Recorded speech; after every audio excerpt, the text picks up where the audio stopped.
If you can't stop overthinking something, use any of these techniques to stop things playing in a loop in your head. Whether worrying over something that's yet to happen or rehashing things that have already happened, knowing how to step out of the worry loop is a life skill that can rewire our brain in a way that it works more efficiently for us. See, we like to think something through mainly because of two reasons. Either because it makes us feel more prepared, we feel more in control of the situation, or because we want to find some kind of meaning that would make more sense, like why would he do that, or why did she say that, right?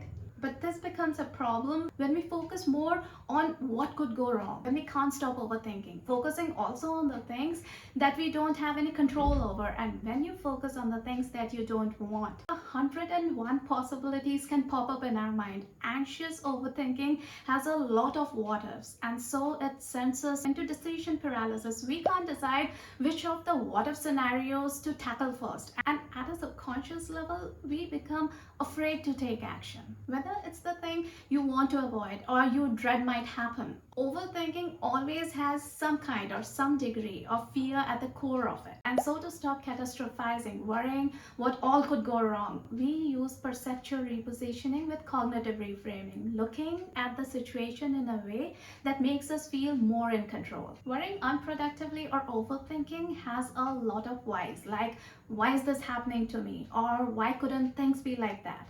Turn all these whys into hows. Like instead of why is this happening to me, try asking how can I make the situation work for me. This will shift your perspective from a feeling of helplessness to a more empowered sense of control over the situation. Also look out for the hyper adjectives like never and always, because we sometimes say things like this is the absolute worst. So stop and ask yourself, really, there's nothing worse than this. It won't only disrupt the overthinking loop, but also bring things to a more realistic level.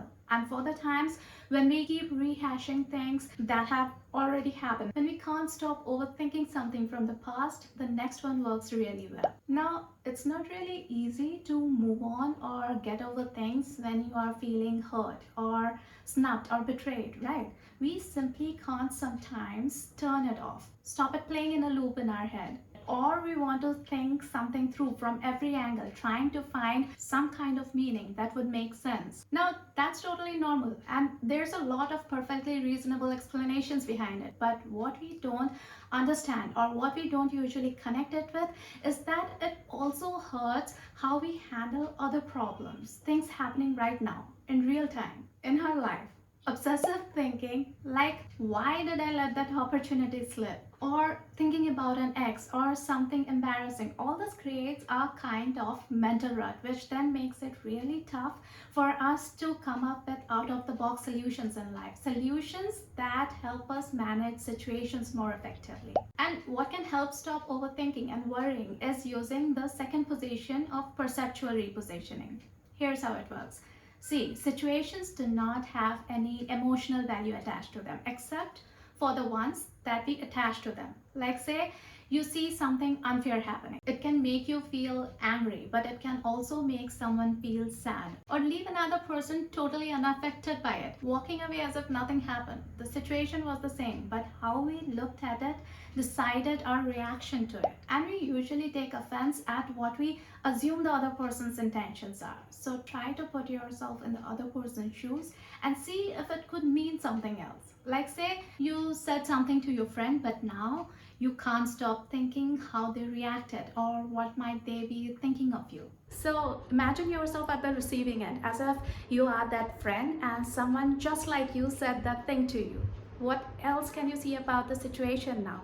What else might you be thinking? This will either diffuse the situation, showing us that it wasn't all as drastic as we were catastrophizing, or it will give us some specific points which we can then ask, can I do anything about it? And if yes, then what? Action is always the best antidote to stress and worry, whether it's physical action or action in the sense having a goal and an action plan. But sometimes we are so close to the situation that it feels really tough to see how it can mean anything else. That's where the next technique comes in, because sometimes it's simply not possible to push all the negative thoughts out of our head, because our brain is wired to prioritize the negatives. That's part of our survival mechanism. And so we go into ruminative brooding. Like, everyone must be thinking I'm such a fool. Or why did they look at me when they said that? And the more you think, the bleaker the thing looks.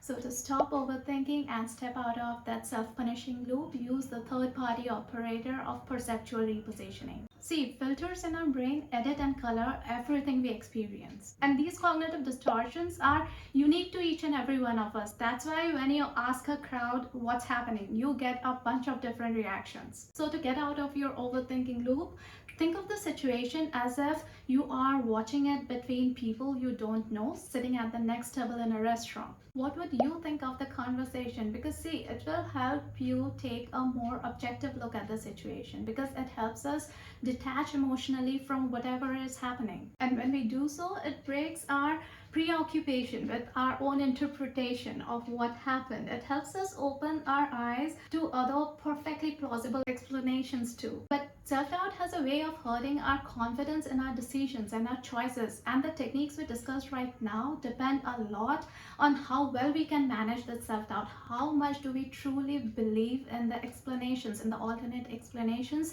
that came out of this exercise? So watch this video over here next to learn how to remove self-doubt using some very effective techniques. I hope you found this video helpful. Take care, and I'll meet you in the next video.